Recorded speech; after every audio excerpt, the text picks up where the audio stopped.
Hi, my name's Selena Jones, and I want to talk today about manifesting, bringing into your life, your tangible existence, the things that you want. I'm a energy balancing practitioner and past life regression facilitator. I've studied many different energy healing modalities, and I lead people through past life regressions as well. So I work a lot with energy and I work a lot with people. And this is something that comes up all the time. People feeling stuck, feeling trapped, just feeling like they're kind of climbing that mountain and almost on the other side, but can't quite seem to get there. So here's what I recommend. This is the technique that I use personally. This is what works for me. If it resonates with you, absolutely fantastic. If it doesn't, don't worry about it. There's so many different other techniques out there. But this is what I do. So, manifesting, bringing into your life what you want. The number one thing that I see people getting tripped up on is their intentions. Be crystal clear on your intentions. What is it that you want? The very, very common example is people wanting a relationship. The problem is, I find people are, they pray for their relationships to come into their lives. They say, I put it out there, I'm putting myself out there. But law of attraction, what you put out is what you're going to get back. And very, very commonly, people aren't putting out, I'm ready to share my love, my life. They're putting out, I'm afraid of being alone.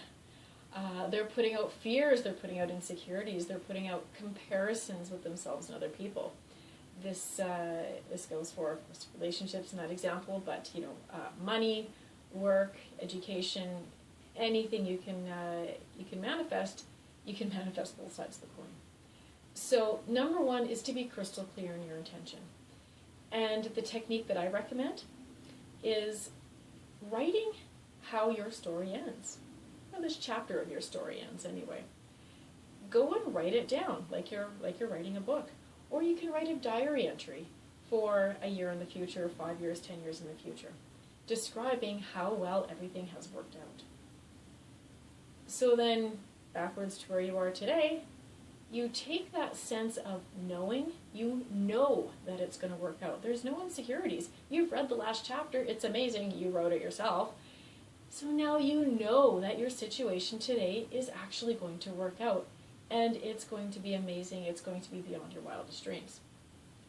So when you're manifesting, instead of being afraid, going from fear or lack, you can be excited. Now you're at the part of the story where the characters are having all the conflict, but instead of being worried that it won't work out, you're like, oh, I'm so excited, I can't wait to until this character, who's yourself, finds out what's just around the corner. I can't wait to experience that with her again, with him again. That's how I recommend you switch your brain when you're trying to manifest to bring something into your life. I definitely recommend writing things down because it takes kind of what's in here, which can be a little jumbled sometimes, and what's in here, which also gets pretty jumbled, and it puts it into the tangible world that we're currently living in, to this dimension.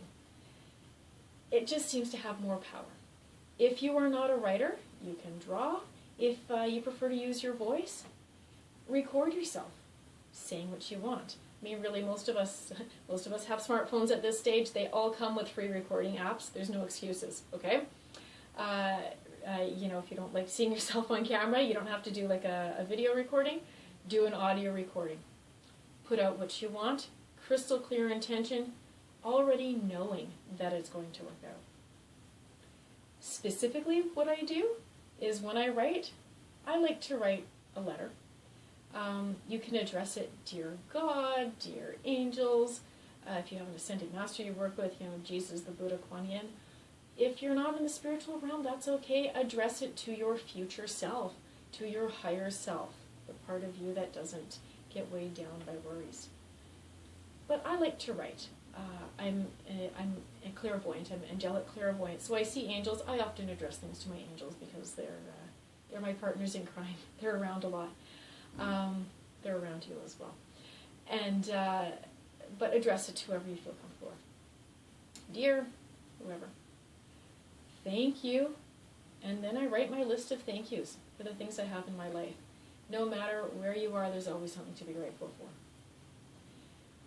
And then, please bring into my life.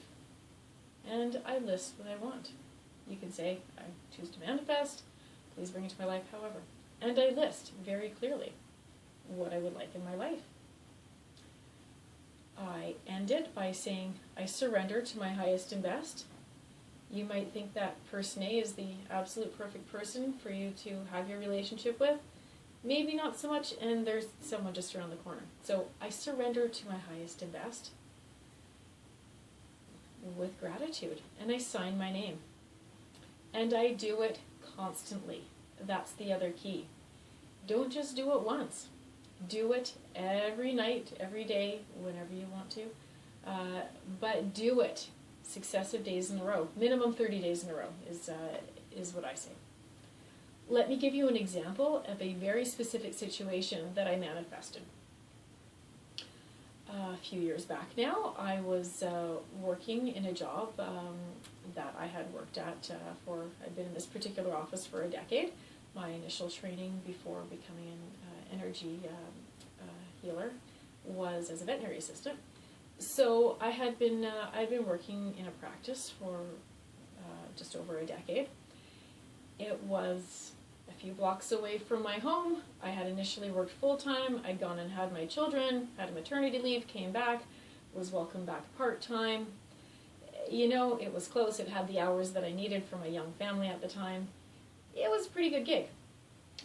I got notice that my employer was retiring and the practice was shutting down. I had a few months and then I was going to have to find other work. So this was when I was taking all of my energy courses. I was studying. I was doing a lot of it on the side. I wasn't quite ready to open a practice yet. So looking for some transitional work. I started writing.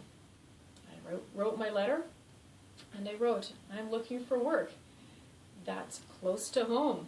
I live in a little suburb. I didn't want to be crossing tunnels and bridges to get into the city to go to work. So I was looking for work that was close to home.